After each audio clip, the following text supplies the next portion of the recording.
एक धारासभ्य क्या काम थी तेम थाय एनाथी भारतीय जनता पार्टी ने कि कांग्रेस सत्ता पर नहीं अने भारतीय जनता पार्टी की सत्ता एनाथी मળી નથી જવાની પણ આજે નીતિઓ જે ચાલી રહી છે સમગ્ર રાષ્ટ્રની જે નીતિઓ ચાલી રહી છે જે પક્ષોને તોડવાની જે નીતિ ચાલી છે એનાથી હું માનું છું કે દેશની અંદર ભવિષ્યની અંદર જે રાજકીય વ્યક્તિઓ ઉપર જે પ્રજા જે વિશ્વાસ મૂકે છે અને પ્રજા જે વિશ્વાસ મૂકીને ચૂંટીને મોકલે છે એ પ્રજાનો વિશ્વાસ પણ ઉઠી જશે। ચોક્કસથી તો પ્રજા જે વિશ્વાસ સાથે નેતાઓને ચૂંટીને મોકલે છે તે વિશ્વાસ તૂટી જશે તે પ્રકારની વાત હિંમતસિંહ પટેલ જે છે તે કરી રહ્યા છે।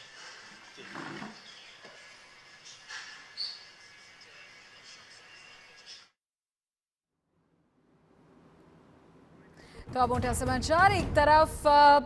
प्रजानो विश्वास तूटी जशे एक के बे धारासभ्योना कांग्रेसमां जवाथी कांग्रेस सत्तामां नथी एटले कांग्रेसने कोई मोटो फर्क नहीं पड़े परंतु भाजपने पण सत्तामां होवाथी कोई जाजो फर्क नहीं पड़ी जाए तो कांग्रेस स्पष्टपणे कही रही है। किंजल अत्यारे त्यां शुं अपडेट जोवा मळी रही है? शुं चिराग पटेल अत्यारे विधानसभा अध्यक्षनी चेम्बरथी बहार आवी चूक्या छे के हजू ए चेम्बरमां हाजर छे?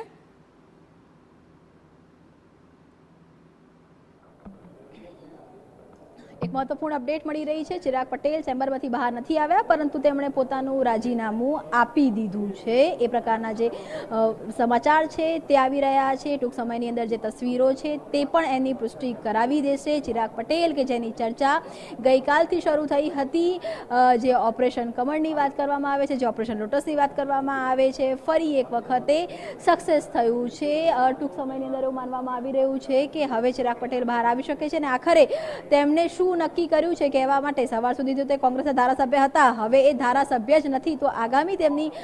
જે કેરિયર છે કેમ કે રાજકારણમાં કોઈ એમ પણ કોઈ બી વસ્તુ છોડતું નથી। જ્યારે 3000 જેટલી નોમિનલ સરસાઈથી चिराग पटेल જીત્યા હતા તો આખરે સમજવાનું એ પણ છે કે એ જે બેઠક છે એ બેઠકનું કેટલું મહત્વ છે, આણંદ લોકસભામાં ખંભાત બેઠકનું કેટલું મહત્વ છે, એ બેઠકને લઈ અને કેમ આ પ્રકારની જે કવાયત હતી તે કરવામાં આવી। હાલાકી તમામ લોકો ભાજપ હોય આ બાબતે અત્યારે કંઈ પણ વાત ખુલીને નહીં વાત કરે પરંતુ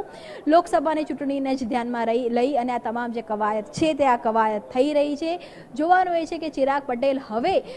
કયા સ્ટેટમેન્ટ છે તે ઓન કેમેરા આપે છે, તે કઈ સ્ક્રિપ્ટ નક્કી કરીને આવ્યા છે કે આખરે તેમને મીડિયાને શું કહેવું છે કેમ કે સવારથી અત્યાર સુધી તેમણે એ જ કહ્યું છે કે તે પ્રજાના કામ માટે આવ્યા છે, વિસ્તારના કામોને લઈને આવ્યા છે, કોંગ્રેસના ધારાસભ્ય છે, જે દ્રશ્યો છે તે બતાવી રહ્યા છે કે પ્રજાના કામ કરતાં તે પોતાના કામ માટે આવેલા છે, પોતાનું રાજીનામું આપવા આવેલા છે,